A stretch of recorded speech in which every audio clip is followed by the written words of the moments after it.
আজকে ছিল training day. So অন্যান্য দিনের চেয়ে এই দিনটা আমার কাছে একটু বেশিই স্পেশাল। তাই রেডি হয়ে বেরিয়ে পড়লাম ট্রেনিংয়ের উদ্দেশ্যে। সো বাসা থেকে কিছু দূর আসার পরেই দেখছি রাস্তাতে প্রচণ্ড কুয়াশা এবং কুয়াশার চাদরে আমাদের মুড়িয়ে নিচ্ছে। সো ভাবলাম এত সুন্দর ওয়েদারে কেন ২ টা ছবি তুলছি না? সো তারই পরিপ্রেক্ষিতে ২ টা ফটো সেশন করে নিলাম এবং ফটো সেশন করার পরে আবারও আমরা বেরিয়ে পড়লাম আমাদের গন্তব্যের উদ্দেশ্যে এবং রাস্তায় যেহেতু প্রচণ্ড কুয়াশা, ২ পাশে গাছপালা এবং কুয়াশাতে কিছুই দেখা যাচ্ছে না। আমরা খুব স্লোলি আমাদের গন্তব্যের উদ্দেশ্যে এগোচ্ছি এবং আসলে খুব ভালো লাগলো কুয়াশার মধ্য দিয়ে বাইক নিয়ে যেতে। যদিও একটু সমস্যা হচ্ছিল, তারপরেও আমাদের আনন্দের কাছে এই বিষয়টা কিছুই না এবং পিছনে সাইদ ভাইয়া ছিলেন এবং এরপরে যতই এগোচ্ছি মনে হচ্ছে যেন কুয়াশা বেশি পড়ছে এবং আমাদের বেশি ঘিরে ধরছে এবং তারপরে আমাদের সাথে পিছনে রাসেল এবং হাসিব আছে এবং এভাবেই আস্তে, আস্তে আমরা আমাদের গন্তব্যের দিকে এগিয়ে চলেছি এবং অবশেষে আমরা আমাদের গন্তব্যের কাছে চলে আসলাম এবং এটাই ছিল আমাদের ট্রেনিং সেন্টার এবং এই ছিল ভিতরের ইন্টেরিয়র ডেকোরেশন, যেটা আসলে আমার কাছে খুবই ভালো লেগেছে এবং তারপরেই যেহেতু হেলমেট পরে আসছি, ফেসটা একটু আগলি হয়ে গিয়েছে, চুলগুলো ঠিক করে নিচ্ছি এবং নিজেকে প্রিপেয়ার্ড করে চলুন একটু ট্রেনিংয়ের খণ্ডচিত্র দেখে আসি। ক্যামেরা পার্ট নিয়ে কথা বলি। এই ফোনটাতে আমরা মেইন ক্যামেরা কত দিচ্ছি, সাইডে থেকে এতটুকুই। ধন্যবাদ সবাইকে। এবং ট্রেনিং কমপ্লিট করার পরে এরপর লাঞ্চ করছিলাম আমরা সবাই মিলে। তো এই জিনিসটা আমার কাছে খুব উপভোগ্য বিষয় যে ট্রেনিংয়ের মধ্যবর্তী সময় যে লাঞ্চ টাইমটা আসে আমরা সবাই মিলে একসাথে লাঞ্চ করি। এখানে ভাত আছে, সবজি আছে, মাংস আছে, ডাউল আছে, সালাদ ছিল। সো তারপরে খাওয়ার পরে আমাদের রিসাইটেশন চলে এবং এক্সাম চলে। সো চলুন আমাদের বসদের সাথে পরিচয় হয়ে আসি। ইনি হচ্ছে মেহেরপুরের এক্সিকিউটিভ সাইদ বস, ইনি হচ্ছে চুয়াডাঙ্গার এক্সিকিউটিভ মিথুন বস, ইনি হচ্ছে আমাদের branch shop manager Firoz boss, ইনি হচ্ছেন আমাদের regional retail manager Raihan Rubel boss এবং এরপর পুরস্কার বিতরণ।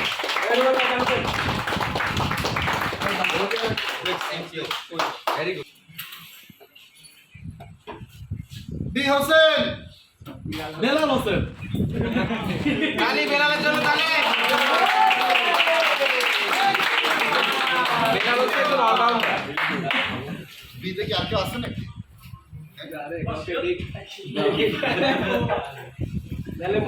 মোদের মধ্যে আগে ছবি তুলে নিন, ছবি তুলে নিন, জিজ্ঞেস করলে লজ্জা করতে হবে। অলরাউন্ডার বেলাল 3 2 1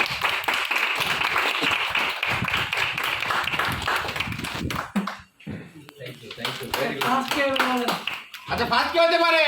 অনেক অনেক হ্যাঁ, আর কেউ? আচ্ছা, আর কেউ নাই ফার্স্টার মতো? আর কেউ ফার্স্টার মতো? No confidence. কেউ নাই অনেক। ফার্স্ট ম্যানের যেহেতু হাত ওঠে নাই, যার নাম ডাকবো সেই জায়গায় আইসে 2 লিটার কোক কিনে সবাই খাওয়া রাজি? 2 লিটার হবে না, 4 লিটার লাগে। 4 লিটার সব অনেকে না, প্রতি ভাই অল্প অল্প করে পাবে। তাহলে সবার চা খাওয়া যাবে।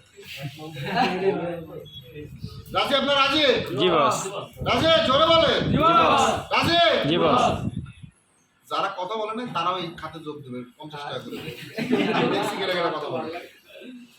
Okay, so this is the last time and the top performer from the Y29. Best place for Mr. MD Faisal Komir.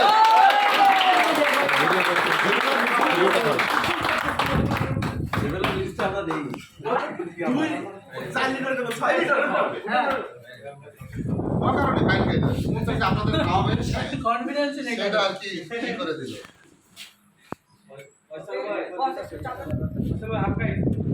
এদিকে আসেন 3 2 1 0 সো এই ছিল পুরস্কার বিতরণী। এখানে হোসেন থার্ড হয়েছেন, বেলাল ভাই সেকেন্ড হয়েছেন এবং আমি আলহামদুলিল্লাহ আপনাদের দোয়ায় ফার্স্ট হয়েছি এবং তারই কিছু খণ্ড চিত্র দেখতে পাচ্ছেন এবং বসদের সাথে পুরস্কার নেওয়ার যে মোমেন্টটা, এটা ছিল অসাধারণ এবং অনেক খুনসুটি করছিলেন এবং এরপরে ট্রেনিং শেষ হতে হতে প্রায় সন্ধ্যা হয়ে গিয়েছিল এবং আজকের ভিডিও এতটুকুই। ধন্যবাদ সবাইকে।